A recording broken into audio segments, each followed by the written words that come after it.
Bismillahirrahmanirrahim. Assalamualaikum warahmatullahi wabarakatuh.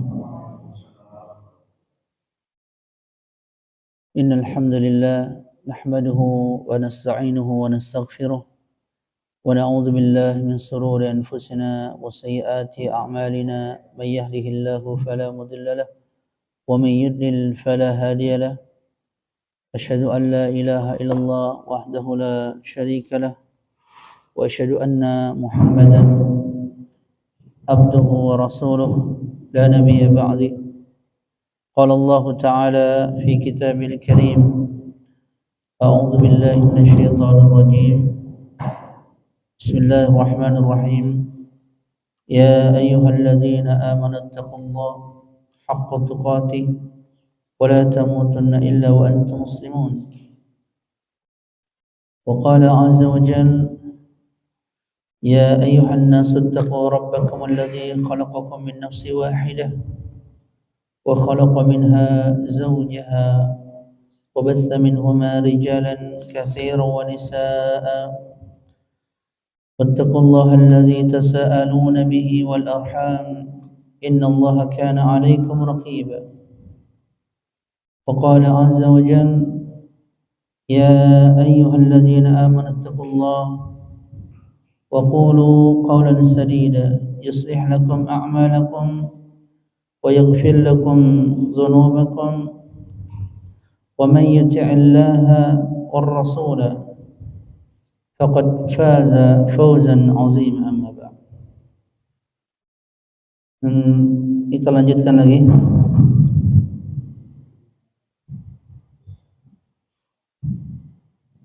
Ini mic dalam aja kan? Apa sama luar? Luar.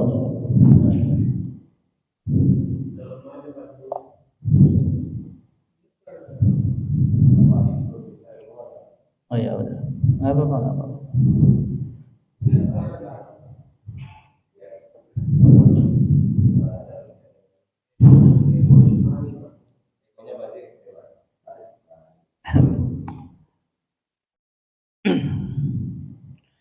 Kita masuk pada bab berikutnya, yaitu bab tentang wudu, ya.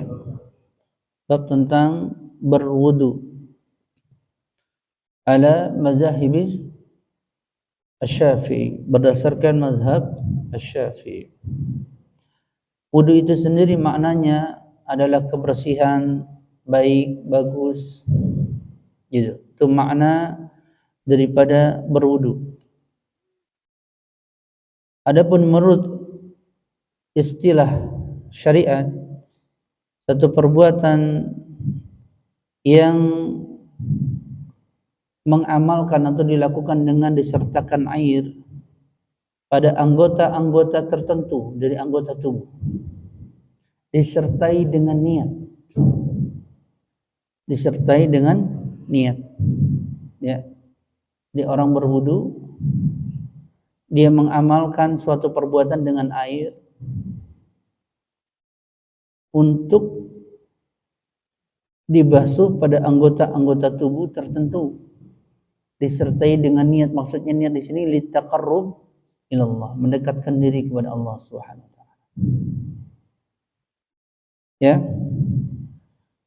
Sebagaimana Allah Subhanahu wa taala berfirman, yang ini menjadi dasar disyariatkannya untuk berwudu adalah dalam surah Al-Maidah ayat 6. Ya ayyuhalladzina amanu idza kuntum ila shalah faghsilu wujuhakum wa aydiyakum ila al-marafiq wamsahu bi ru'usikum wa arjulakum ila al-ka'bayn. Wahai orang-orang yang beriman, idza kuntum ila shalah, jika kalian hendak melaksanakan salat, kuntum ila shalah, ya, hendak melaksanakan salat. Faghsilu wujuhakum, maka basuhlah wajah kalian. Wa aydiyakum ilal marafiq, dan tangan sampai siku-siku. Ya. Wamsahu biru'usikum, dan usaplah sebagian kepala kalian, gitu ya. Wa arjulakum ilal ka'bain, dan basuhlah kaki kalian sampai kedua mata kaki, sampai kedua mata kaki. Ini dasar pensyariatan perintah berwudu, ya, dan itu menjadi syarat sahnya salat. Jadi kalau orang sholatnya bagus tapi wudunya berantakan, nggak diterima, ya, karena dia menjadi syarat sahnya sholat, karena dia harus suci dari hadas kecil, gitu, ya. Kemudian pada mazhab Syafi'i ada rukun wudu itu ada 6. Rukun wudu itu ada 6. Yang pertama adalah niat. Yang kedua membasuh wajah. Yang ketiga membasuh kedua tangan sampai siku-siku. Yang keempat mengusap sebagian kepala. Yang kelima membasuh kedua kaki sampai mata kaki. Yang keenamnya apa? Tertib. Kalau pada mazhab Syafi'i dia bukan rukun wudu. Ya, ini bahasanya kalau bahas fikih itu para ulama mengklasifikasikan ini yang wajib-wajibnya ini. Bukan berarti kemudian wudunya yang wajib doang, enggak. Ya, dalam menuntut ilmu ini dipetakan dulu, biar mudah dipahami. Jadi jangan langsung, oh kalau gitu saya cuma basuh muka, tangan ini nggak usah kumur-kumur, udah sah. Ya sah kalau menurut ilmu fikih sah. Tetapi kan tentu ada sunnah-sunnah yang ditekankan dalam setiap mazhab. Ya, dibahas dalam kitab-kitab fikih dimulai dari perkara yang paling pokok yaitu rukunnya. Awal-awal kita bahas yang namanya rukun itu jika ditinggalkan akan menggugurkan amalan itu sendiri, kan gitu. Al-Fatihah dalam sholat, bacaannya salah, ya nggak bisa dapat pahala. Sholatnya mungkin gugur kewajibannya, tapi pahalanya tentu jauh berkurang. Dan bisa saja nggak ada pahalanya sama sekali, karena dia rukun sholat. Demikian juga ini yang dibahas pada pembahasan pertama dalam masalah wudu sebelum masuk kepada sunnah-sunnahnya, yang makruh-makruhnya gitu ya, pembatal-pembatalnya, maka yang didahulukan rukun-rukunnya. Itu dulu yang harus dipahami. Ya, tapi bukan berarti setelah tahu yang 6 ini udah itu doang kita mengamalkan, itu salah. Kan begitu. Para ulama menjelaskan ini dalam kitab-kitab fikih. Tapi bukan tujuannya untuk seru belajarnya hanya itu saja, enggak. Ya. Gitu. Yang pertama mulai dirinci an-niyah. Rukun wudu yang pertama adalah niat. Mana dasar syariatnya, dasar hukumnya, mana dalilnya? Hadis masyhur, innamal a'malu binniyah. Sesungguhnya amal-amal itu tergantung dengan niatnya. Dari sini diambil faedah yang besar, seseorang yang melakukan amal soleh, jika dia tidak berniat, tidak atau belum dianggap amalan tersebut, nggak ada nilainya di sisi Allah. Niat itu penting, ya, begitu.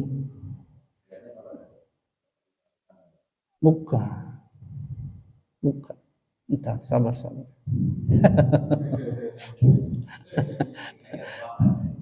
Sabar. Ya. Gitu, ya. Kenapa dibahas niat? Tadi dulu awal-awal Anda pernah bahas tentang hadis Arba'in An-Nawawi. Karena niat itu harus ada karena untuk membedakan dengan membasuh secara adat istiadat, kita membersihkan diri mandi dengan wudu. Karena wudu itu ada niat ibadah di dalamnya. Ada orang basuh tangan, kumur-kumur, hidung, muka, Bukan karena wudu, kan menyegarkan badannya saja, tubuhnya kan banyak kan gitu kan. Apakah dapat pahala? Enggak. Maka di situ pembedanya niat. Ya, disitulah pembedanya. Gitu. La tasihul ibadatu wa la yu'tadu biha. Enggak sah ibadah seseorang dan tidak dihitung amalan tersebut jika dia tidak berniat. Jika dia tidak berniat. Ini dulu, paham ya di sini? Kalau di dalam mazhab Syafi'i ada 3 yang diniatin, perhatikan. Niat yang pertama untuk menghilangkan hadas kecil, karena wudu itu menghilangkan hadas kecil. Setelah dari buang air besar, buang air kecil gitu ya. Atau yang kedua istibahatul shalah, untuk membolehkan sholat, karena orang bolehnya sholat itu dengan wudu. Gitu.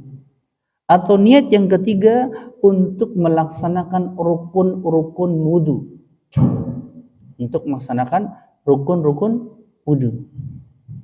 Dirinci pada mazhab Syafi'i, kenapa? Karena nanti ada orang, kata mazhab Syafi'i ya, ada wanita, contoh wanita yang mempunyai penyakit istihadah. Istihadah itu darah yang mengalir terus. Kan itu kan nggak pernah suci, nggak bisa hilang hadas. Maka dia niatnya nggak mungkin untuk menghilangkan hadas karena selalu ada, tapi untuk membolehkan sholat. Jadi wudu langsung boleh gitu. Ada orang juga punya penyakit sulasil baul, kencing terus, kencing, netes gitu, susah, nggak bisa hilang hadasnya yang seperti itu. Tapi penyakit, maka dia niatkan untuk apa? Membolehkan sholat, nggak bisa hilang hadasnya. Tapi secara umum kalau kita kaum muslim secara umum niat untuk menghilangkan hadas kecil. Gitu. Ya. Di sini pentingnya kita memahami pada mazhab Syafi'i. Begitu. Kemudian kapan waktu niatnya? Nah, di sini. Waktu niat kalau pada mazhab Syafi'i itu dimulai bukan ketika basuh tangan. Jadi bukan nawaitul wudu'a li rafil hadasil asghar. Li rafil hadasil asghar fardhu lillail, bukan. Tapi niatnya itu ketika mulai membasuh bagian yang wajib, yaitu wajah. Jadi ketika basuh air di wajah dialirkan, maka berbarengan dengan itu dia niat dalam hati, nawaitul wudu, begitu. Perhatikan ya, di sini disepakati oleh para ulama yang namanya niat itu di hati.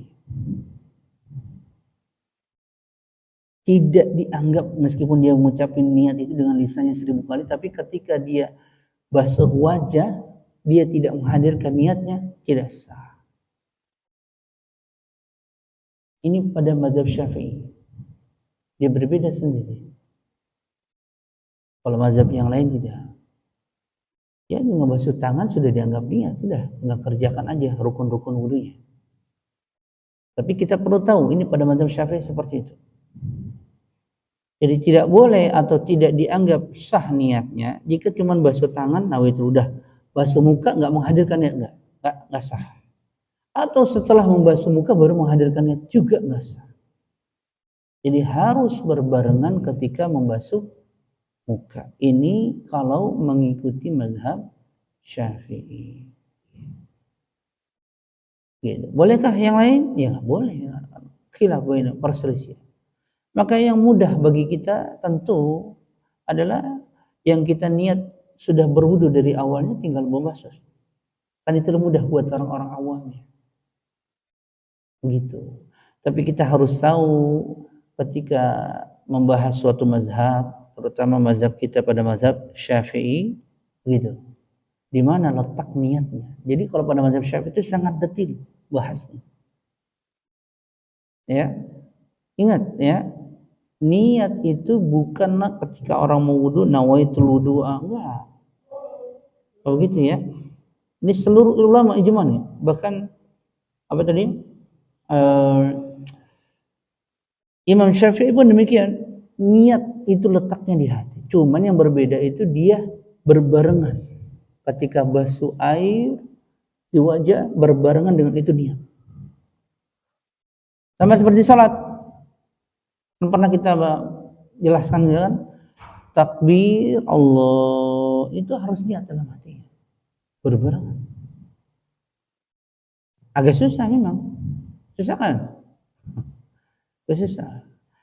Gitu. Ya. Ini berdasarkan mazhab Syafi'i. Berarti tempatnya niat itu atau memulai niat itu di mana?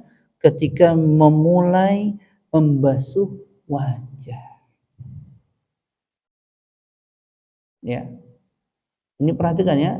Sekali lagi Anda ingatkan, ini berdasarkan mazhab Syafi'i. Tapi kalau selain itu nggak ada masalahnya. Tadi membasuh tangan. Karena niat itu maknanya apa? Al-qasdu, menyengaja. Yang namanya menyengaja itu tidak perlu diucapkan. Kalau dia sudah melakukan mau berwudu, sudah terjadi niat itu, gitu. Tidak perlu sampai mulai dari wajah dulu, gitu, enggak. Ada orang mau ke rumah, mau ke masjid nih, mau sholat. Dia mau sholat, dia sudah. Tidak perlu ketika Allah, ketika takbir. Itu kalau pada mazhab yang lain. Itu lebih mudah mana? Sekarang saya, Bapak-bapak saya tanya, mana lebih mudah?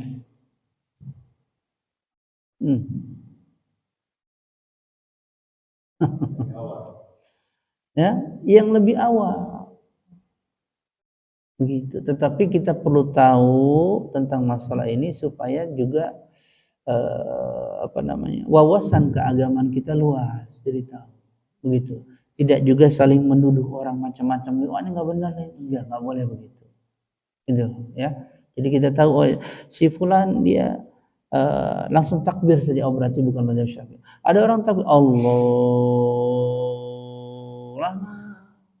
ya itu mazhab Syafi'i seperti itu, menghadirkan niat. Begitu. Enggak bisa juga kita salahin. Ya, begitu. Maka dilihat penerapan fikih itu kepada orang per orangnya, mana yang mudahkan bagi dia, begitu. Ya, mana yang mudahkan. Selagi itu ada dalilnya, boleh-boleh saja dia. Gitu. Ya, ini pada rukun yang pertama, niat. Ya, pada rukun yang pertama adalah niat. Tadi di mana mulainya niat? Ketika mulai membasuh awalan di wajah. Karena kan dalam surah Al-Maidah ayat 6 itu, idza kuntum ilas shalah, jika engkau ingin sholat, mendirikan sholat. Kata ingin itu menunjukkan di situ ada niat yang ia ingin, kan itu. Faghsilu wujuhakum, basuhlah wajahmu. Nah, kalau pada mazhab Syafi'i dia mengambil pendapat di mana memulai niatnya, gitu. Maka ketika memulai membasuh muka, wajah. Enggak salah. Misalnya kita nawaitul, itu kan tadi untuk mengokohkan. Tapi tadi niat yang sesungguhnya kalau pada mazhab Syafi'i ketika mulai membasuh muka. Jadi kalau ente baca nawaitul wudu ali rafil hadasil asghari fardhillah ta'ala, setelah basuh mukanya, pas basuh mukanya enggak menghadirkan niat, dia enggak dianggap wudunya. Itu kalau pada mazhab Syafi'i. Begitu. Jadi ketika mulai basuh muka, maka menghadirkan niat. Maksudnya menghadirkan niat, hatinya berkata, meniatkan hatinya. Bukan basuh muka juga baru ngomong nawaitul wudu, enggak juga, enggak begitu ya. Karena tadi niat itu disepakati oleh para ulama adalah amalan hati. Itu sepakat ulama, enggak ada yang berselisih. Bedanya kalau pada mazhab Syafi'i awal-awal Anda sampaikan, dia ada melafadzkannya tujuannya apa? Mengokohkan yang ada di hati. Gitu doang, mengokohkan. Jadi jangan salah paham, nawaitul wudu sudah. Itu mengokohkan. Itu penting. Ya. Paham kan nih tentang niat nih? Ngerti nggak? Ya, rukun yang kedua membasuh wajah. Basuh wajah. Mana patokan basuh wajah? Dari sini rambut sampai sini dagu, ya kan? Sini sampai sini basuh. Yang namanya membasuh itu jaryanul mal, mengalirkan air. Mengalirkan air, basuh. Jadi maksudnya gini, kalau ada keran, kita ambil ini ya, yang ini nih, hidup nih, dialirkan air, begitu. Bukan basahan. Kalau basahan begini, air gini. Nah, itu nggak boleh tuh. Nggak begitu, ya. Hati-hati nih. Membasuh itu dialirkan air. Begini. Misalnya bahasa sederhananya nih, ada keran kita cuma begini kan aja di keran muka kita. Itu sah dialirkan. Tapi kan kurang bagus lah.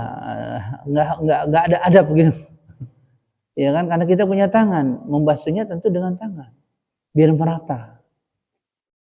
Ya, itu basuhan. Jika berjenggot tipis, misalnya ada jenggotnya, maka harus di sela-sela, kelihatan pangkal kulitnya di jenggotnya.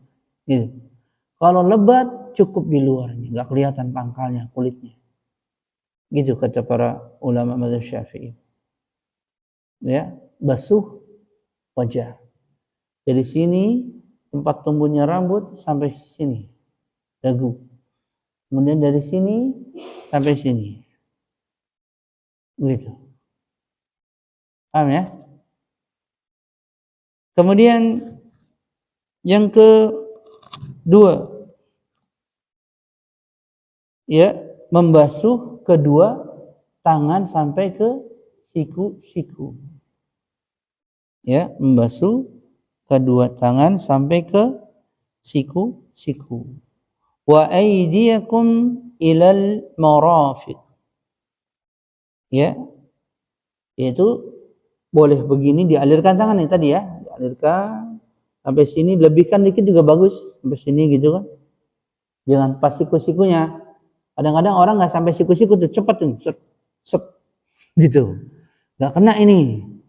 Cuma sampai sini, ini nggak sah tentu saja. Harus sampai siku-siku diperintahkannya oleh Allah. Maka untuk kehati-hatian dilebihkan sedikit. Atau caranya diginikan, misalnya pakai keran gitu ngalir, atau baru gini, air. Begitu. Kiri dan kanan. Ya. Begitu. Dan itu termasuk rukun wudu. Termasuk rukun wudu, dan dia membasuhnya benar-benar basah. Gitu. Paham nih, Pak? Yang keempat, mengusap sebagian kepala. Ini pada mazhab Syafi'i,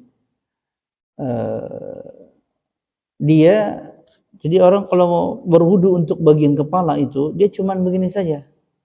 Dia tempel begini sudah. Atau begini ya, satu baris saja. Itu dianggap mengusap sebagian kepala. Itu pada mazhab Syafi'i. Kebanyakan kita cuma begini doang, kan gitu tuh, ya. Itu sudah sah. Tapi namanya ini masah, mengusap tadi. Tadi beda dengan membasuh ya.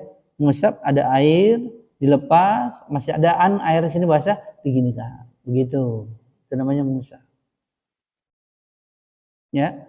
Tetapi kalau dalam riwayat-riwayat Nabi SAW, seperti contoh dalam Sahih Bukhari, itu Nabi mengusap kepala itu ada beberapa kondisi.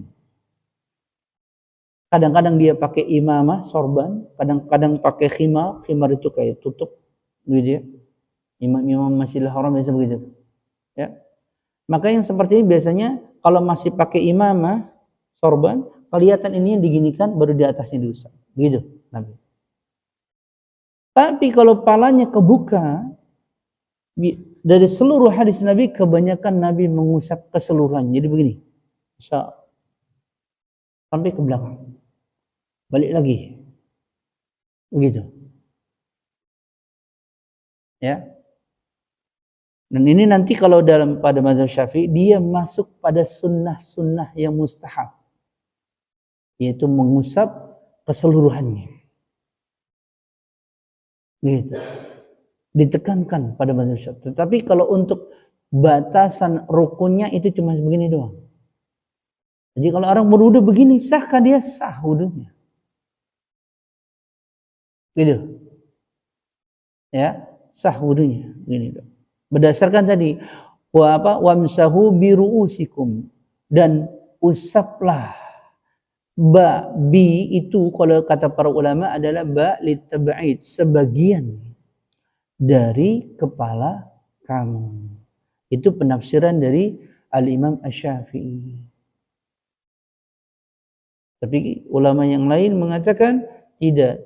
Ba di situ maknanya ilsaq, yaitu menyeluruh. Karena apa? Melihat pada amal perbuatan Nabi ketika berwudu.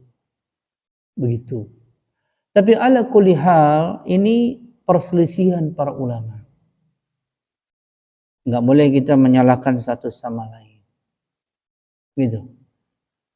Tetapi para ulama sepakat, terutama pada mazhab Syafi'i, dianjurkan kita membasuh kepala keseluruhan. Jadi bukan cuma begini. Ya, ditekankan. Gitu. Ya. Jelas nggak nih? Yang kelima, membasuh kedua kaki sampai mata kaki. Membasuh kedua kaki sampai mata kaki. Membasuh kaki tentu saja di antara jari-jari kaki itu kadang-kadang orang rapat itu perlu disela-sela supaya air merata ke seluruh kakinya. Ya, supaya air merata ke seluruh kaki. Kebanyakan orang tidak membasuh sampai mata kaki. Ada orang berwudu itu cuma begini-gini aja nih. Kan pakai keran tuh, gini-gini aja udah. Gitu. Tumit kan belakangnya nggak kena kadang-kadang. Kenanya di sininya doang, di telapaknya. Maka hendaklah dia benar-benar memperhatikan. Sehingga kata Nabi SAW, wailul lil aqabi minan nar. Ketika para sahabat berwudu, kata Nabi, ketika membasuh kaki, kata Nabi, hati-hatilah dari tumit-tumit kalian, jangan sampai tidak terkena air wudu. Gitu. Maksudnya perhatikan, karena dia berarti bagian dari rukun wudu. Gitu. Maka ya tentu lebih baik kita basuh dengan tangan. Sampai ke mata kaki. Sampai ke mata kaki. Ya. Kemudian yang terakhir. Ini saya bahas dengan ringkas saja, jangan terlalu banyak. Supaya mudah dipahami dulu nih, Mbak. Kalau bawa dalil nanti terlalu banyak. Paham dulu. Yang terakhir kalau pada mazhab Syafi'i tertib, maksudnya tertib itu apa? Berurutan. Nggak boleh wudu dari kaki dulu. Gitu. Ya, nggak boleh wudu misalnya dari tangan dulu. Sebagaimana tadi firman Allah, berurutannya tadi, faghsilu wujuhakum wa aydiyakum, ya, wamsahu wa arjulakum. Begitu urutannya. Berurutan. Tertibnya seperti itu. Gak bisa kaki dulu, ya, atau tangan dulu, gitu. Maka 6 perkara inilah yang masuk pada mazhab Syafi'i rukun wudu. Rukun wudu. Ada pertanyaan nggak dulu sampai sini? Ya.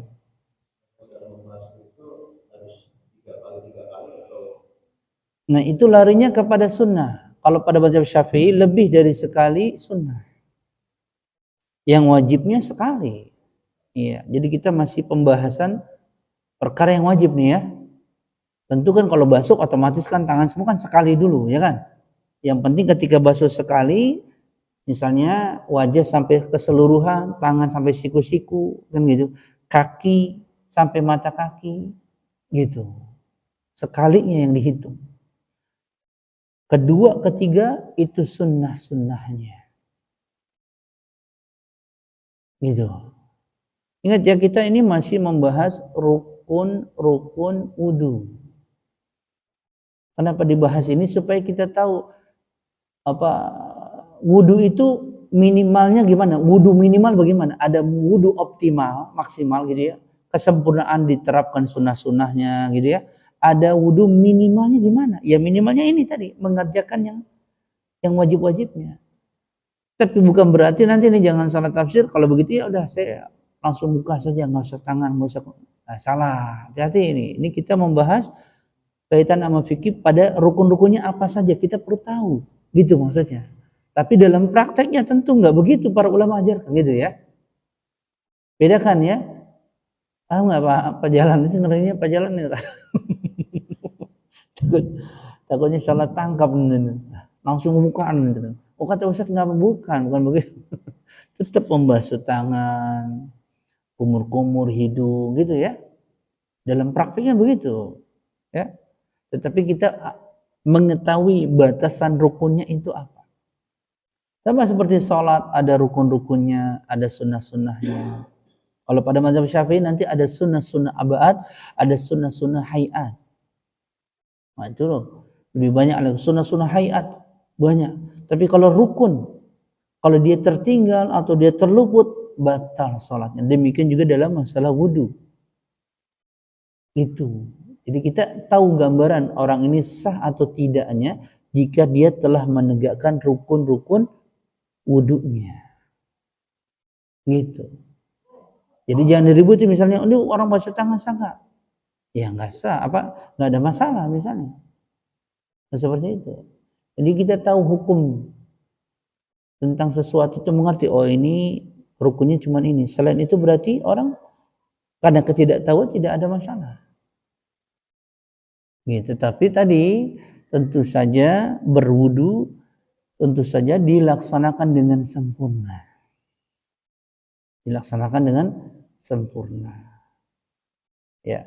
Ini namanya yang kita bahas wudu minimal. Minimalnya segitu. Gitu. Ya.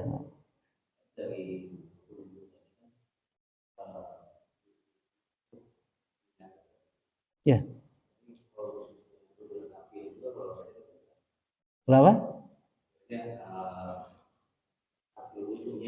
Ya.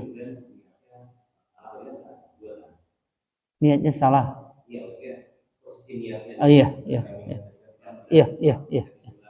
Iya. Iya.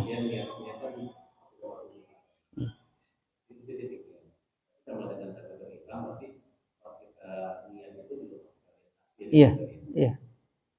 Itu kalau pada mazhab Syafi'i ya, seperti itu. Ya. Makanya tadi saya bilang itu agak berat buat orang-orang awam. Gitu loh. Berat itu buat orang-orang awam, bukan. Saya sendiri dalam prakteknya wudu ataupun sholat ya nggak mengambil mazhab itu, enggak. Ya sudah kita saya mau sholat ya dari rumah tinggal takbir Allahu Akbar gitu. Lebih mudah karena kita melaksanakan sholat. Dari awalnya kita pengen sholat gitu. Tapi kalau mazhab Syafi'i enggak, dia detailkan, dia rincikan. Harus berbarengan dengan takbir. Kan susah. Iya, tetapi perlu kita ketahui ada sebagian saudara kita yang seperti itu. Makanya dari awal kan pernah siapa yang nanya itu, apakah kita wajib bermazhab pada satu mazhab? Tidak. Yang penting apa yang kita amalkan ada nas, maksudnya ada dalil, ada dasar hukum. Tentu yang kita tahu, gitu. Kalau kita nggak tahu ya kita tidak berdosa. Ya kan, kita tahu. Nah, disinilah pentingnya kita membahas masalah fikih. Jadi tahu nih, ini rukun nih Pak, ini yang sunnah-sunnahnya kan begitu. Yang pada mazhab Syafi'i, ya. Nah itu makanya tadi kalau pada mazhab Syafi'i niatnya itu agak susah kan, ketika membasuh wajah. Itu nggak tahu orang kebanyakan nggak ngerti. Yang mengaku mazhab Syafi'i kan gitu. Kebanyakan cuma pas basuh tangan kan gitu. Nawaitul wudu gitu. Padahal ditekankan di situ memulai niatnya itu ketika memulai awal membasuh wajah. Begitu. Ya. Apakah batal sholat tanpa wudunya? Enggak. Tapi kalau dia komitmen saya mazhab Syafi'i, tapi nggak ngerti fatwa atau pendapat dari mazhab Syafi'i kan repot nanti. Maka dia harus tahu mazhab Syafi'i ini seperti ini. Ya kalau mau ngikutin silahkan, enggak juga nggak apa-apa. Kan gitu. Makanya kalau ahlu sunnah dia mengikuti 4 mazhab salah satunya. Hanafi, Maliki, Syafi'i, Ahmad. Dia boleh salah satunya. Dia tidak masih semuanya pada Syafi'i semua. Enggak. Mana yang mendekati Al-Quran dan Sunnah? Mana yang mendekati Al-Quran dan Sunnah? Tetapi kalau mengajarkan orang awam, jangan pakai dalil terlalu banyak.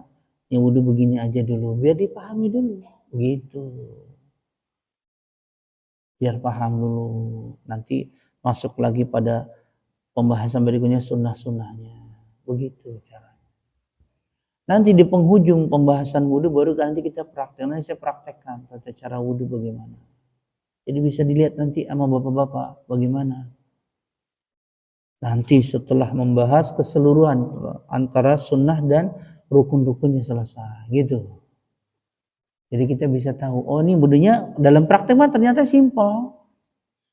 Kan gitu. Jadi pembahasan tentang rukun sama sunnah bukan kemudian dipisah. Sunnahnya nggak usah. Enggak. Karena dia satu paket ketika diamalkan. Iya, cuman kita perlu tahu bagian-bagian apa saja yang rukun-rukunnya kan gitu. Mana-mana saja yang dikatakan itu sunnah-sunnahnya. Gitu.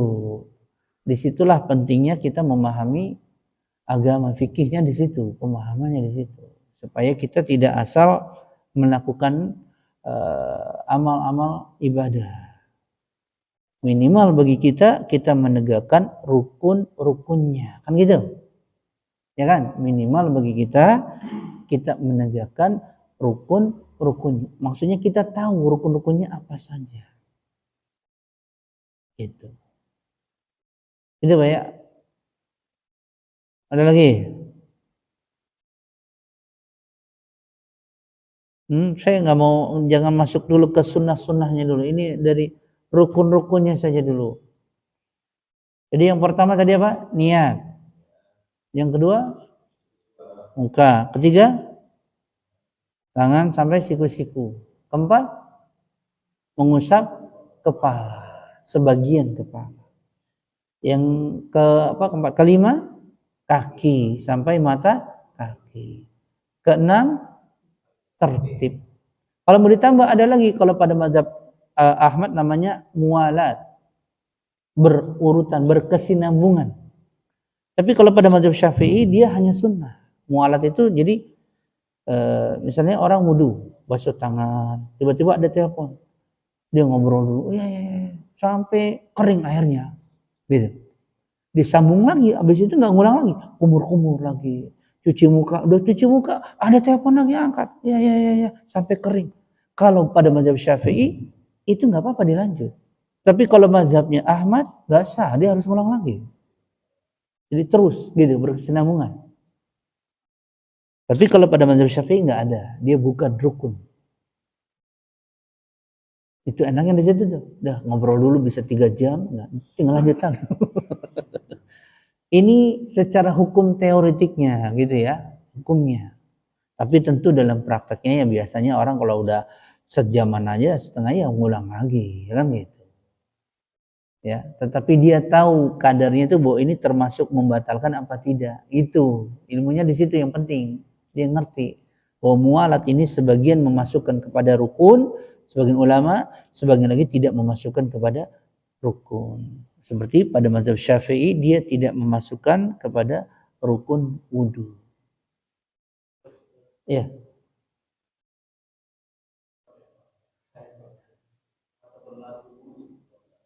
Masa berlaku wudu.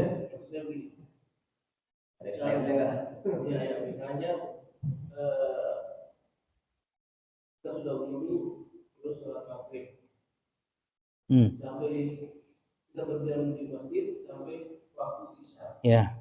Apakah kita wajib wudu lagi atau lanjut tidak perlu ganti wudu yang dari maghrib? Kalaupun bisa, berapa waktu yang bisa kita pakai wudu itu? Waktu. Yang pertama, wudu itu batal jika kita melakukan pembatalnya. Ya, melakukan pembatalnya. Adapun jika seseorang tidak membatalkan, misalnya dia tidak kencing, dia tidak kentut, gitu kan, apalagi tidak buang air besar, gitu ya, maka dia tetap dalam kondisi wudunya. Tetapi ada hadis yang lain, seperti dalam kitab Sahih Bukhari, bahwa Nabi menganjurkan, maksudnya menganjurkan di sini disukai untuk memperbaharui wudu meskipun kita sudah punya wudu. Disukai. Artinya ada pahalanya. Tapi kalau dia tidak mau melakukan, nggak ada masalah. Karena belum membatalkan wudunya. Nah, nanti pembahasan itu pembatalan misalnya, contoh misalnya kalau pada mazhab Syafi'i memegang kemaluan itu batal. Tapi kalau mazhab yang Imam Ahmad enggak. Itu. Ya. Menyentuh perempuan batal. Gitu. Meskipun sama istrinya. Mazhab Syafi'i, tapi yang lain tidak. Gitu. Dia harus ngerti. Ya. Gitu. Maka kalau dia di dalam masjid, dia nunggu waktu dari maghrib sampai isya, dia tidak kencing, tidak kentut, maka dia sholat waktu tidak mesti dia langsung berwudu lagi, nggak mesti. Begitu. Jadi, ya. Saya pernah mendengar bahwa wudu batal apabila sempat tertidur. Ya, itu salah satu pembatalnya. Tidurnya ada dua lagi. Kadang tertidur dalam posisi rebahan atau posisi tetap duduk, cuma sempat tidur sejenak gitu. Gimana itu? Itu termasuk pembatal wudu. Nah, di dalam kitab Sahih Bukhari itu ada bab, ada kitabul wudu. Ada pasal di situ tentang wudu. Itu dibahas ada 140-an hadis. Kitab Sahih Bukhari. Tapi dia tidak berdasarkan mazhab oleh Al-Imam Al-Bukhari. Kemudian masuk pada pembahasan yang ditanyakan sama Bapak, ya. Sebagian sahabat dia membawakan riwayat, sahabat itu tertidur dalam keadaan duduk. Kemudian menunggu Nabi untuk sholat. Nabi masuk, dia langsung sholat, nggak ada yang mengulang wudunya. Dari situ diambil hukum bolehnya orang melanjutkan sholatnya tidak berwudu lagi kalau dia posisi tidurnya begini, dia tidak menyandar, ya, bertelekan dengan ininya. Tapi kalau sudah terlentang, gitu ya, sudah menyender, itu membatalkan, gitu. Ya.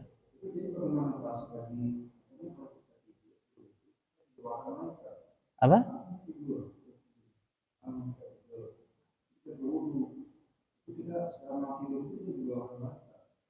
Kita tidur dalam keadaan berwudu gitu. Itu keutamaan, dianjurkan. Itu lain lagi. Iya batal, tapi kan kita mau tidur dianjurkan berwudu. Kenapa? Karena itu kebiasaan orang muslim. Kata Nabi, seorang muslim senantiasa dalam keadaan punya wudu. Contohnya mana riwayat hadisnya? Bilal bin Rabah, dia selalu berwudu, batal wudu lagi kan gitu. Itu menjadi ciri khas seorang muslim. Dia menjaga wudunya dimanapun dia berada.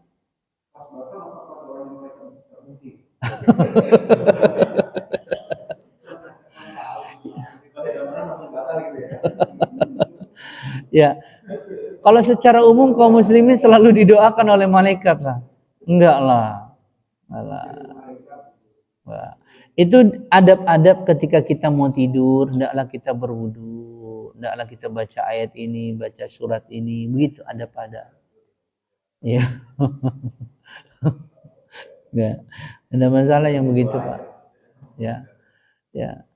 Gitu. Kalau malaikat kita ingin mendapatkan doa-doa malaikat, ada waktu-waktu yang dianjurkan seperti waladhdallin amin, itu tuh dalam sholat malaikat mengaminkan. Itu doa tuh. Kalau berbarengan dengan aminnya malaikat itu terkabul kan gitu. Ya kan? Atau seperti ini nih, majelis ilmu. Majelis ilmu ini diantara keutamanya didatangi oleh para malaikat. Begitu. Malaikat tuh berdesak-desakan karena membahas ilmu agama, majelis ilmu. Diliputi rahmat, disebut namanya di sisi Allah, kan gitu. Diberikan sakinah, ketenangan. Cuman itu kan nggak ada yang nampak. Itu kita yakini karena sabda Nabi. Pada zaman kita sekarang orang nuntut ilmu sudah malas meskipun sarananya sudah banyak, mudah. Kalau dulu orang nuntut ilmu capek-capek tapi orang berkah karena dia bersungguh-sungguh. Kalau sekarang panggil ustaz ke rumah aja belum tentu mau ngaji. Saya datang ke rumah saat ngaji, dia ngilang. Nah, itu saya pernah begitu, begitu. Apalagi suruh ke masjid ini, musola. Masjidnya ada pengajian, susah. Ya, kembali ke orang yang pada zaman kita sekarang, orang menuntut ilmu itu makin jauh. Ya, makin jauh dari ilmu. Makanya dari awal-awal saya katakan Islam dibangun di atas ilmu. Amal soleh kita itu dibangun di atas ilmu. Nggak mungkin orang bisa benar amal solehnya kalau nggak punya ilmu. Dia baca Quran harus tahu hukum-hukumnya, tajwid, apalagi sholat, kan gitu. Yang situ mengumpulkan baca Quran, rukun-rukun gitu banyak tuh di situ. Gerakan-gerakan, kan gitu. Ya kan? Termasuk juga wudhu. Kebanyakan dari kita tidak mengerti tentang ilmu, nggak tahu. Ya sholat asal sholat saja, kan gitu. Wudhu asal wudhu saja. Yaitu, padahal itu termasuk yang fardu ain yang wajib dia ketahui. Nggak bisa nggak, harus. Iya, itu teman meremehkan pada zaman kita. Gitu.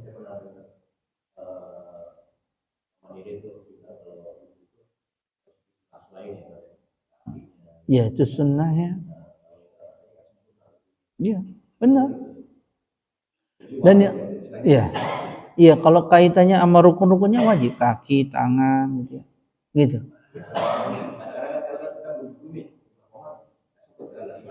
Nah, kemudian juga yang penting juga yang harus digarisbawahi, jangan sampai ada penghalang antara air dengan kulit kita. Gitu. Misalnya ada kalau wanita kutek gitu ya. Nah, itu harus benar-benar dulu dikerok. Beda dengan hina ya. Kalau hina kan warna dia menyerap. Enggak apa-apa. Tapi kalau wanita sekarang tuh misalnya bedaknya sampai benar-benar ya gitu maksudnya ya. Enggak dilarang dia bersolekan untuk suaminya, boleh saja, malah dianjurkan gitu. Tapi lihat ini apakah sampai airnya ke wajahnya apa tidak gitu. Ke tangannya. Kalau enggak sampai berarti belum dianggap wudu. Hati-hati. Ini kaitannya biasa sama perempuan, macam-macam. Hah? Ya makanya kayak kita orang muslim dahulukan sholat lah. Iya, nggak boleh. Gara-gara itu kemudian jadi nggak sholat. Nggak bisa, itu kewajiban. Mau dalam kondisi apapun harus sholat. Mau laki-laki ataupun perempuan. Tapi tadi jangan sampai air itu tidak terkena pada anggota tubuh dengan sebab-sebab tadi. Ada cat misalnya kan. Ada yang kayak kutek kalau perempuan. Atau bahan-bahan tertentu yang dia nggak menyerap ke kulit gitu. Jadi kalau bahannya maksudnya ya itu berarti tidak usah diusap kan, nggak usah dibasuh. Iya itu mah gampang. Namanya orang lagi kena uzur, itu kan kondisi normal maksud. Ya kalau orang sakit mah lain apa.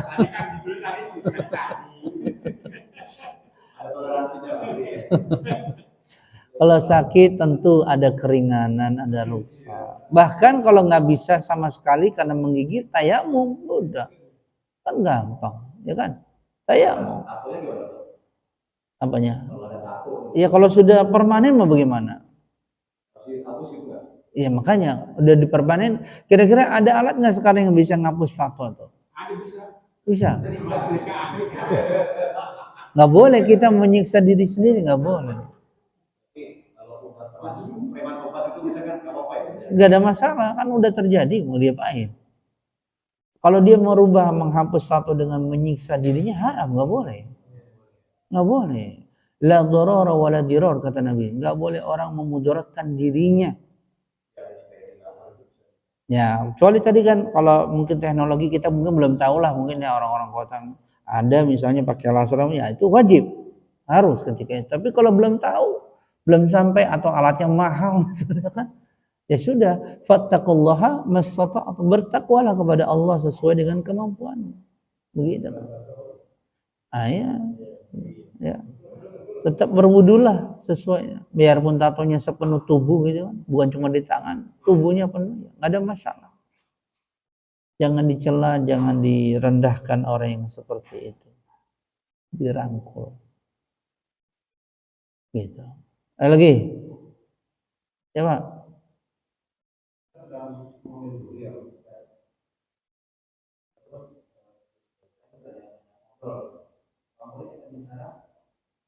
Sunnahnya kalau pada mazhab Syafi'i diam berwudu. Sunnah ya. Artinya kalau dia ngobrol tidak membatalkan wudunya. Tadi ya, apalagi kalau ada hajat yang lain. Misalnya ada kepentingan yang mendesak ngobrolnya. Kalau kita wudu nanti orang udah pergi. Kan gitu. Ya, itu lebih dianjurkan lagi. Selesaikan dulu urusan kita. Gitu. Tapi kalau tadi apakah sah disela dengan ngobrol? Ya sah, wudunya. Tadi karena dia tidak mualat kalau pada mazhab Syafi'i. Paham Pak? Tadi yang kita bahas mualat berkesinambungan. Kalau pada mazhab Syafi'i nggak pakai itu, dia bukan rukun, dia termasuk sunnah. Maksudnya pada sunnah. Gitu. Tetapi ya tentu saja dalam prakteknya kalau ketika kita lagi wudu di tengah-tengah wudu diajak ngobrol sampai sejaman ya pasti ngulang lagi. Nggak mungkin orang langsung lanjut lagi. Iya itu. Ini secara teori aja kita bahasnya gitu, hukum fikihnya begitu. Ini supaya tahu. Tapi dalam praktiknya gitu. Iya. Ya. Kalau tegur siapa sih nggak apa-apa.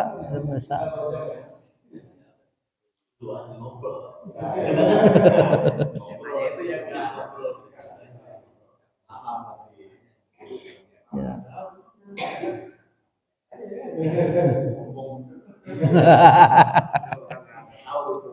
Ya nggak apa-apa kan kita kasih tahu ada di sana lanjut lagi, nggak ada masalah.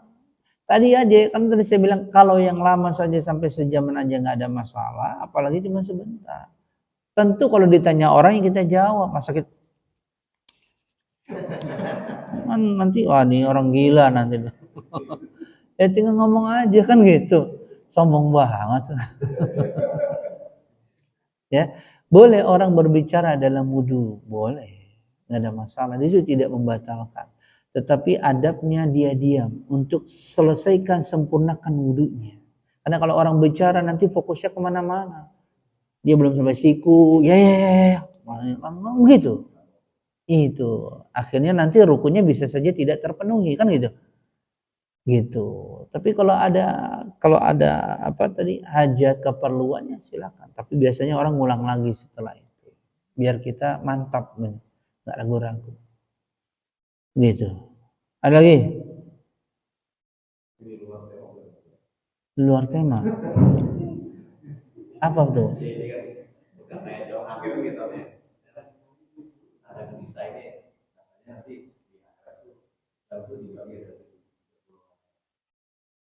Satu yang diterima, nah itu gimana ada smartnya kita untuk mana yang kita gitu. Waduh, untuk pembahasannya berat. Itu kan nyata tadi apa? Ada buku kitab-kitab para ulama yang membahas tentang masalah itu. Kalau di kita ini sering dibilang apa? Ahlus sunnah wal jamaah. Itu bersumber dari hadis Nabi yang diriwayatkan oleh ashabus sunan. Kata Nabi SAW, sataftariqu ummati ala 73 firqah kulluha fin nar illa millata wahid. Qalu wa man hiya ya Rasulullah? Hum al-jamaah, kata Nabi. Dalam riwayat yang lain, ma'ana alaihi al-yawma wa ashabi. Perhatikan, ini hadis Nabi. Ya. Kata Nabi SAW, akan terpecah umatku menjadi 73 golongan. Ya. Kulluha finnar, seluruhnya itu terancam dengan neraka. Illa millata wahid, kecuali satu. Berarti dari 73 yang 72 terancam dengan neraka. Kecuali satu. Kemudian sahabat bertanya, "Wa man hum?"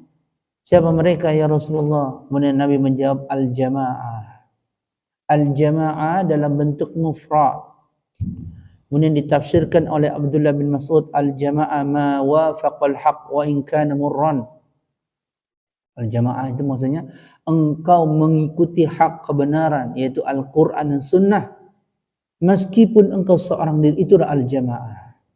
Begitu. Jadi tidak lihat banyaknya orang, tapi dilihat sejauh mana engkau mengikuti Al-Quran dan Sunnah. Dalam riwayat yang lain, ma'ana alaihi al-yawma wa ashabi. Siapa orang-orang yang selamat itu adalah orang-orang yang berpegang kepada cara beragamaku dan cara beragama sahabatku. Gitu. Ya, kalau dalam hadis yang lain, hadis yang diriwayatkan oleh Al-Imam At-Tirmizi dalam kitab Sunnahnya, hadis yang panjang. Ya. Ketika Nabi bersabda, "Man ya'ish minkum ba'di fasayara ikhtilafan katsira fa'alaikum bisunnati wa sunnatil khulafa'ir rasyidin al-mahdiyyin 'addu 'alaiha bin nawajid." Barang siapa yang hidup setelahku, ini sabda Nabi. "Man ya'ish minkum ba'di", yang hidup panjang setelahku, fasayara ikhtilafan katsira, maka ia akan mendapati perselisihan yang banyak. Yaitu agama Islam terjadi berbagai macam aliran. Perselisihan. Apa solusinya kata Nabi? Fa'alaikum bisunnati. Maka wajib atas kalian berpegang kepada sunnahku. Sunnah di sini jangan disalah tafsirkan, bukan masalah fikih, itu lain lagi. Sunnah dalam masalah fikih itu kan kalau dikerjakan dapat pahala, ditinggalkan nggak apa-apa. Bukan. Ini sunnah yang maknanya cara beragamaku, gitu maksudnya. Bagaimana sholatnya Nabi, bagaimana wudunya Nabi, bagaimana hajinya Nabi, bagaimana puasanya Nabi, gitu. Itu nggak dibedakan antara rukun-rukun dengan sunnah-sunnahnya, enggak. Gitu, itulah Islam. Maka kata Nabi tadi apa? Fa'alaikum bisunnati, maka wajib atas kalian berpegang kepada sunnahku. Cukupkah sampai situ? Tidak. Nabi sambung, wa sunnati al-khulafa ar-rasyidin, dan sunnah pada para khalifah yang 4. Abu Bakar, Umar, Utsman, Ali. Kenapa digandengkan dengan sahabat? Karena penerapan, pengamalan sunnah yang hakikatnya, yang benar-benar hak, sempurna, ada pada sahabat pengamalannya. Gitu. Maka kalau kita ingin selamat golongannya, yang satu ini ikutilah Nabi dan sahabat-sahabatnya. Begitu. Yang pembesarnya tadi Abu Bakar, Umar, Utsman, Ali. Pembesar-pembesar sahabat. Gitu. Ya. Sehingga disebutlah kita sekarang dengan apa? Ahlu sunnah wal jamaah. Begitu.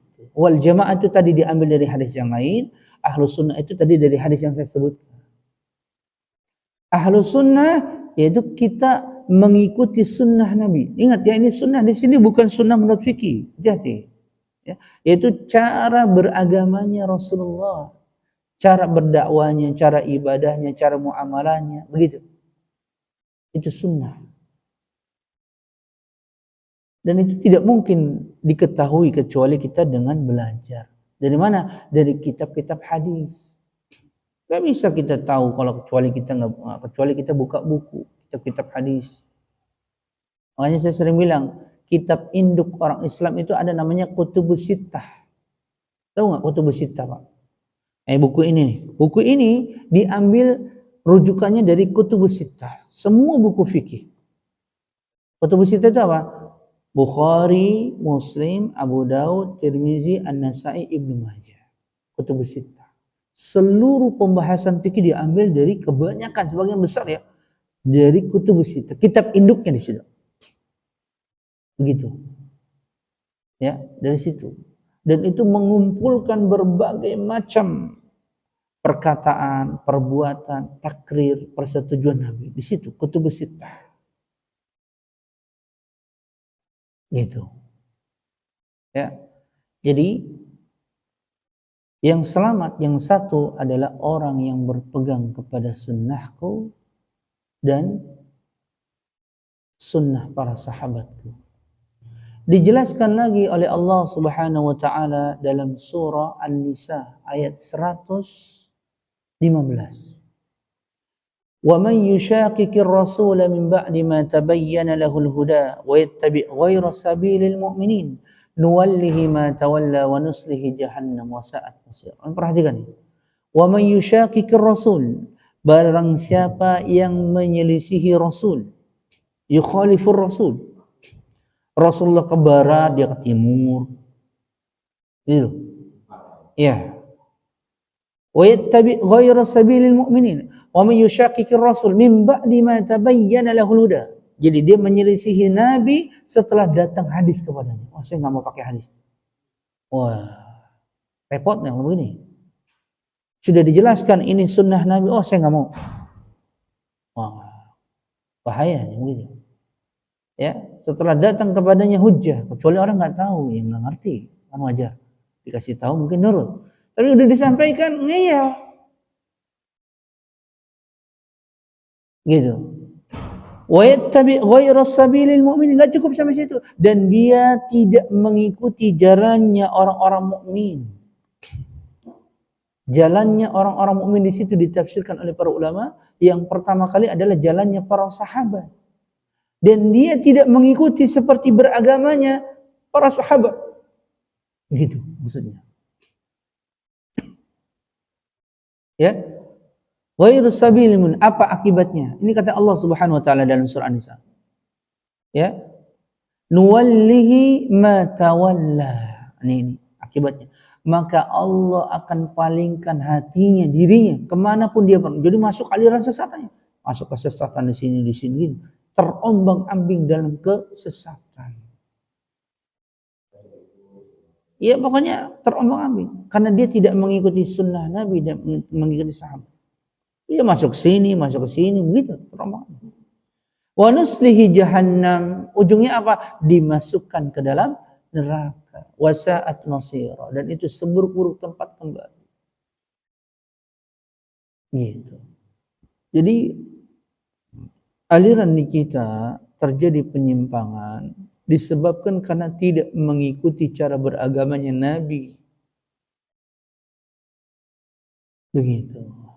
Tapi tentu saja tadi saya sering bilang, tidak boleh kita mengkafirkan orang, menuduh orang menyimpang. Ada aturannya ya. Misalnya orang ada yang berbeda. Oh, kafir nih. Ya nggak boleh. Misalnya, nggak bisa begitu. Harus ditanya. Itu pun kalau kita ngerti ilmu. Kalau nggak ngerti jangan komentar. Nanti akhirnya ribut.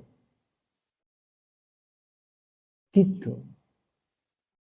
Kemudian para ulama membuat kaidah. Jika akidahnya ahlus sunnah wal jamaah, maka dia termasuk ahlus sunnah wal jamaah. Tapi kalau akidahnya menyimpang dari ahlus sunnah wal jamaah, maka dia termasuk aliran yang menyimpang. Begitu kata para ulama. Kalau yang kita bahas ini fikih itu bukan lari kepada akidah, jadi kepada fikih pada namanya furu'iyah, cabangnya. Jadi boleh berbeda di situ. Tapi kalau dalam masalah akidah enggak boleh. Contoh, misalnya dalam masalah akidah, adanya nabi setelah Nabi Muhammad. Nah, Indonesia paling banyak nabinya tuh. Ya kan? Ada nabi dari sini, dari sini, macam-macam. Dan itu di ijma ulama sepakat. La nabiyya ba'di, hadis mutawatir. Tidak ada nabi setelahku. Kemudian ada orang ngaku nabi, saya adalah nabi, dapat wahyu. Indonesia paling banyak kafir, benar ya? Dan anehnya ada aja pengikutnya. Ya kan? Contoh lah nggak usah begini yang baru-baru ini. Saya bilang nih bahasa Suryani, bahasa semut. Nah. Kan dia langsung saya WA dulu sama Allah. Oh luar biasa begitu. Kan konyol begitu. Apa maksudnya? Saya Nabi kan secara tidak langsung dia ngomong begitu. Karena hanya Nabi yang mendapatkan wahyu diskusi dengan Allah kan itu. Selain Nabi nggak bisa. Buat. Ya kan? Tapi ada pengikutnya.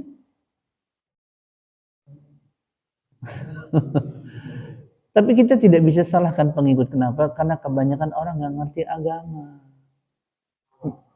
Makanya biasanya kalau MUI itu biasanya kalau para ulama itu dia nggak langsung vonis itu menyimpang, dipanggil dulu tokohnya. Ini penyimpangannya dinasehati, dilurusin lah gitu. Lurusin dulu begini, ini nurut nggak gitu. Kalau nggak bisa baru keluarkan fatwa. Kan juga nggak sembarangan keluarkan fatwa. Begitu. Tapi bukan ranah kita yang memvonis orang itu menyimpang apa tidak, nggak boleh kita. Yang itu nggak benar tuh, itu rusak tuh nggak boleh. Jangan. Bahaya yang begitu-begitu diserahkan kepada orang-orang awam. Nanti gampang kehasut, akhirnya beda sedikit nanti dibacok, dibunuh. Aduh, jangan, nggak boleh. Ya, nggak boleh. Itu dalam masalah akidah.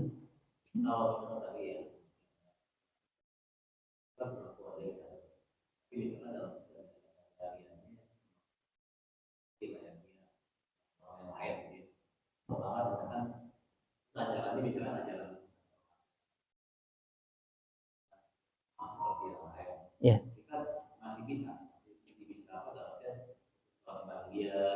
Dia ngaku nabi apa enggak? Dia ngaku nabi apa tidak?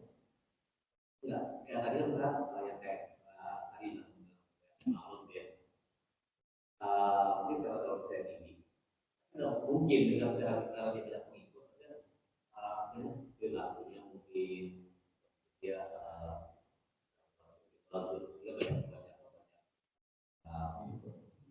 ada kesalahan dia yang mengikuti yang tidak tahu bahwa dia begitu sendiri dalam artian pengikutnya ini sesat atau tidak? Enggak. Kebanyakan pengikut pada zaman kita di Indonesia rata-rata nggak tahu menahu. Saya adalah orang yang di tempat saya itu saya ngurusin aliran-aliran menyimpang. Dulu saya ngurusin di sekolah. Sekolah itu ada masuk beberapa aliran. Saya dipanggil kepala sekolah, guru agama, tolong dibenahi. Sering saya ngadapin yang begitu. Contoh saya ambil contoh. Ada namanya Milla Ibrahim di kasus. Ini saya alami sendiri. Suatu ketika saya punya kawan, dia punya anak gadis. Anak gadis ini ngaji baca Quran, ngaji Quran. Perhatikan nih, ngaji Quran. Tapi kalau ngaji malam-malam jam habis Isya berangkat ke rumah lah ngajinya di rumah gitu ya. Tapi bapaknya ini merasa nggak serak, khawatir, akan datang ke saya. Ustaz, anak saya ini ngaji, tapi saya nggak enak. Saya mau lihat Ustaz. Jadi saya disuruh datang ke tempat pengajiannya. Maka saya iakan, ya udah ayo berangkatlah ke tempat pengajian. Ini perhatikan. Sampai di sana ada sekitar 5 orang anak muda. Bahas Quran. Ya.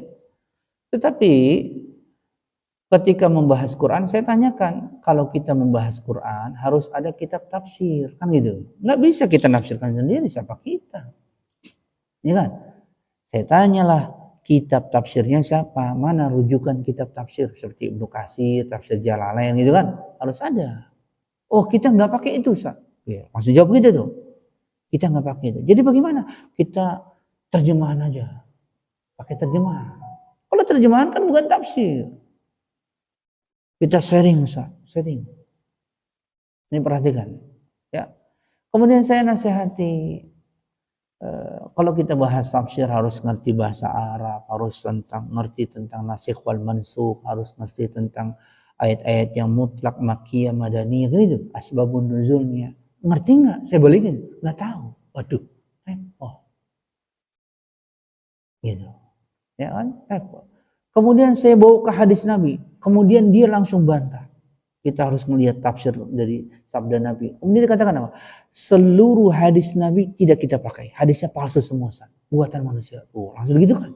Berarti ingkar sunnah. Kacau kan kalau begitu. Itu ngomong sendiri. Kita nggak pakai hadis. Kita pakai Quran. Karena Quran lah yang dijaga benar-benar oleh Allah. Benar. Kalau orang awamnya. Nah, gitu. Hadis semuanya palsu. Coba. Udah pukul rata semua palsu. Luar biasa kan. Pada ujungnya apa? Ujungnya dia mengatakan tidak wajib sholat 5 waktu. Tidak wajib puasa.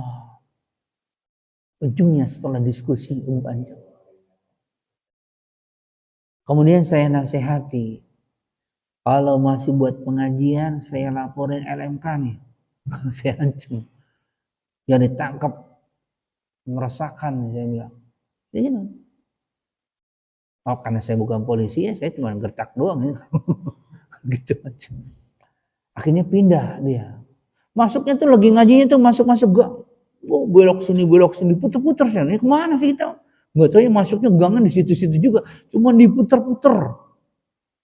Luar biasa. Nggak taunya saya runut nih. Saya pelajari karena itu kan bersinggungan langsung. Ternyata dia ada kaitannya sama Panji Gumilang Alje itu. Gitu. Sama kawannya Alje itu namanya Ahmad Musadik dulu tuh. Ada namanya Ahmad Musadik yang Millah Ibrahim agamanya. Dia buat agama namanya Millah Ibrahim. Menggabungkan Quran, Taurat, Injil. Digabung, kompilasi, dasar. Coba. Ya kan? Kacau. Ya. Dan itu sudah keluar fatwa. Kemudian yang memahami penyimpangannya. Baca itu Ahmad Musadik bisa. Dulu terkenal dengan nama Ghafatar. Itu ramai itu dulu tuh. Ghafatar. Di berita. Sebab-sebabnya kasusnya ramai. Ketika satu keluarga hilang tanpa jejak, keluarganya nyari yang lain, saudaranya. Kemana nih? Dokter hilang, bapaknya, suami, gitu, hilang semua. Ternyata hijrah ke Kalimantan, bikin kota di tengah hutan. Semua aset dijual. Kan ramai itu lagi itu beritanya. Gitu. Kemudian MUI mengeluarkan fatwa penyimpangan. Itu siapa yang pegang? Ahmad Musadik. Ahmad Musadik itu ternyata satu pengajian atau dekatnya dengan Panji Gumilang. Pola pikirnya sama. Gitu.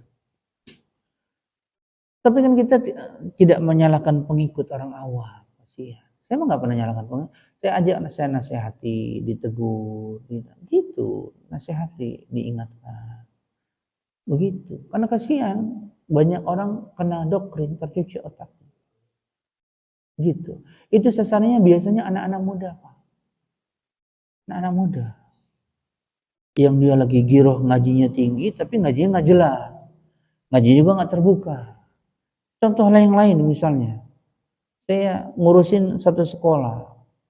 Ketua rohisnya, ketua osisnya masuk aliran namanya syahadatain. Aliran namanya syahadatain. Terbongkar ini karena satu murid datang ke saya ngomong, Ustaz, saya kan udah nggak ngaji di sana, tapi dia selalu WA saya nih, kalau ente nggak ngaji, ente kafir, begitu, ente orang tua ente masuk neraka, begitu, ditakut-takuti begitu.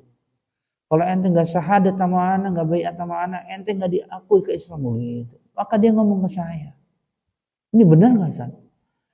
Saya panggil gurunya ketika itu, karena kan dia nah yang ngaji itu ketua OSISnya gitu. Mana gurunya? Suruh ke sekolah. Gitu. Nggak mau. Nggak mau.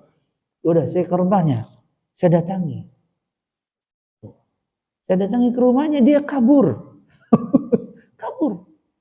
Sampai puncaknya saya kejar-kejar, dia mau diskusi di masjid. Tapi saya belum ngomong, udah ngumpul banyak nih pelajar, dia kabur. Akhirnya saya ngambil kesimpulan, nggak benar ini orang. Ada sesuatu yang tersembunyi. Kalau orang dakwah karena Allah terbuka. Terbuka dong. Kan gitu. Kalau kayak main kucing-kucingan ngaji kok begini. Akhirnya kepala sekolah ketika itu dibekukan OSIS. Saya kader lagi. Dikumpulin sama saya. Yang udah terjangkit. Syahadatain itu satu aliran, kalau orang tidak mengucapkan syahadat di hadapan gurunya, tidak dianggap keislamannya. Begitu. Itu repot kan kalau gitu. Jadi orang tua kita, ya kafir. Kan repot tuh. Karena dia nggak syahadat di depan guru kita. Kan susah kalau seperti itu. Cuma masalahnya kalau di kita ini, ya di Indonesia ini, saya sering ngeluh gitu. Kita punya MUI, tapi buku MUI aja kita nggak punya. Padahal ada buku kumpulan fatwa MUI itu ada 2 jilid kalau nggak salah. Saya lagi cari-cari nggak dapat, susah. Atas nama agama, kan gitu. Kalau bahasa kita dulu, kalau dulu namanya guru spiritual, gitu kan? Gaya-gayanya artis kan gitu. Nggak taunya istrinya juga diambil, hartanya juga diambil, kan begitu tuh ujung-ujungnya, ya kan? Pelecehan, hartanya juga disita. Kan gitu. Ngajinya mah nggak ngaji begini. Zikir-zikir doang. Kan gitu. Nggak menambah ilmu. Ya udah begitu. Kan begitu susah.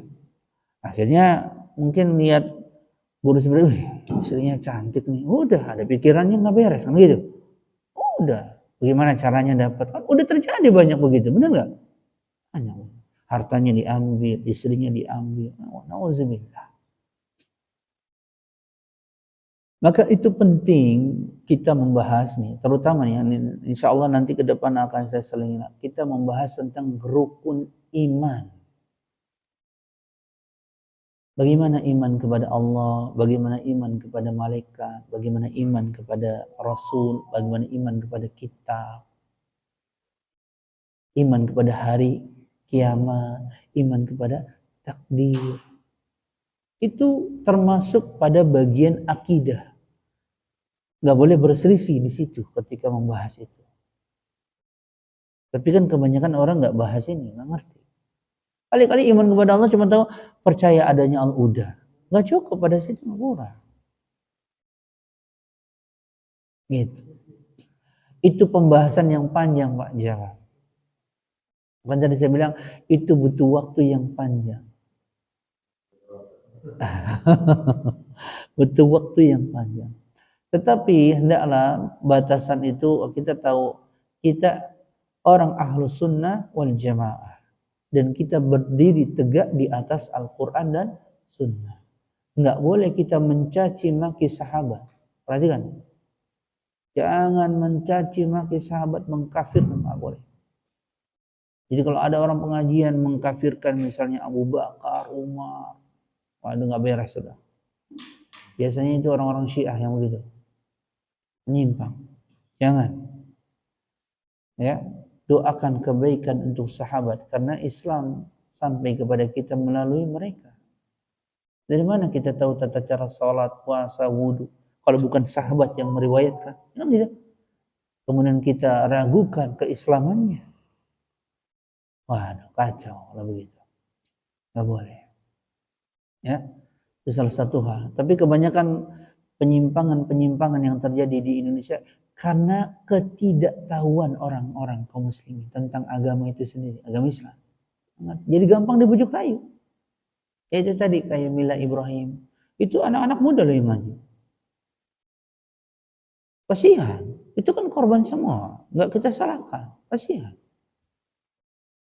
Dia menarik orang tuh luar biasa. Misalnya kalau bahas Quran tuh Allah berfirman ayat 3 surat 5 artinya begini, benar, dicek benar. Nanti pindah lagi ke ayat ini.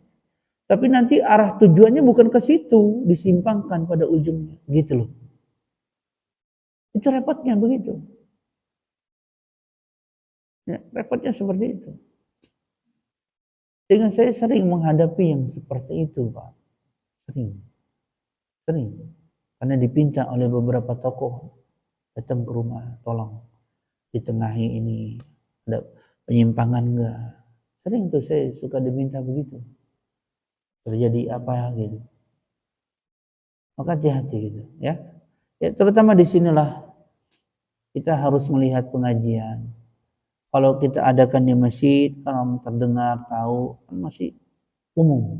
Tapi kalau sudah tertentu di rumah yang kita itu nggak ada penjelasannya, tiap minggu misalnya datang banyak orang, ada apa nih? Gitu.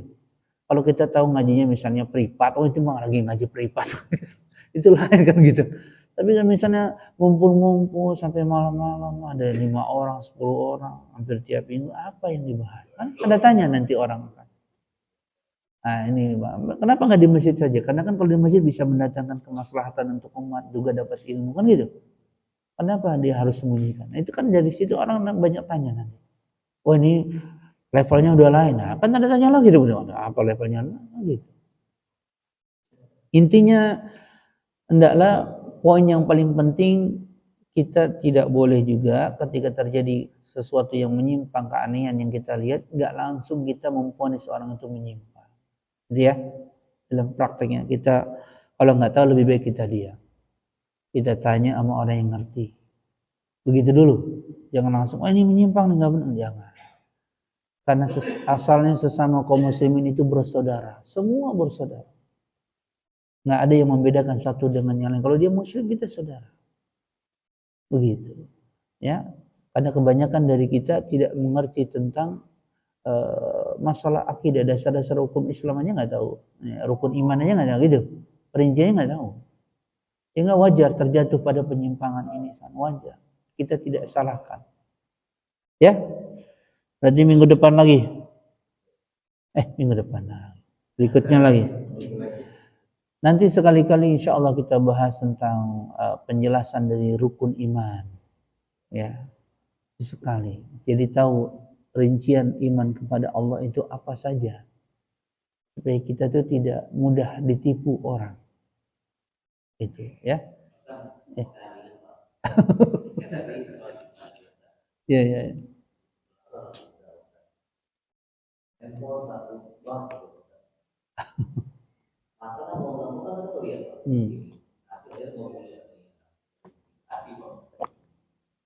Kira-kira gimana kita biarkan Dilema ya Pak ya. Tapi dibiarkan ganggu. Kira-kira gimana? Kan perlu ada kayak. Iya. Ya kalau bisa ditegur lebih baik. Jangan main HP deh. Gitu. Betul, saat kubah kita umum. Tapi kemaslahatannya untuk umum, kasihan yang di sekitarnya nanti. Kalau kita mau, tapi kalau kita memilih diam, ya sudah. Atau enggak kita berdiri pindah tempat. Kalau belum penuh misalnya. Kan gitu. Kalau udah penuh ya sudah. Tutup aja mata dengerin. Gitu. Bukan batal Jumatnya, berkurang pahalanya. Kalau Jumat mah tetap sah. Betul, tapi nggak boleh ngomong itu bukan berarti membatalkan Jumatnya ya. Perhatikan. Pahalanya, tadi saya bilang, pahalanya berkurang. Tapi kalau ada kemaslahatan, apalagi dia mengganggu banyak misalnya, ya, harus ada yang negur. Begitu, dilihat kepada kondisi kita saja, kemaslahatannya. Kan gitu. Ya kalau kita, mau sempurna pahalanya nih bahasanya, udah tutup aja mata. Tar dulu lah, negurnya nanti gitu. Kan begitu. Tapi kalau misalnya nggak tahu diatur, misalnya udah setel YouTube misalnya suara digedein, ya mau nggak mau harus ditegur dong, ya kan? Benar nggak? Iya makanya, apalagi nanti katanya lewat gambar-gambar yang ini, ya kan? Nah, itu kan repot lagi tuh. Karena kan kalau di YouTube apa di TikTok kan gambar apa aja masuk, ya kan? Nggak bisa kita sortir, ya kan? Ya itu harus dikasih tahu langsung. Kan begitu. Lihatlah kepada maslahatnya. Tapi orang yang menegur belum tentu atau dia membatalkan Jumat yang enggak. Tentu akan mengurangi. Tapi lihat dampaknya, maslahatnya gitu loh. Lihat. Kita harus mengerti kondisinya bagaimana. Gitu. Kecuali dia cuman pribadi, nggak cuman lihat gambar nggak ada suara, ya udah kita tutup mata saja. Ya. Cukup ya? Ini berarti kajian kita lumayan panjang juga nih, gara-gara Pak Jalan nanya. Iya. Larinya langsung ke situ, padahal wudhu aja belum selesai. Bab wudhu aja belum selesai kita nih.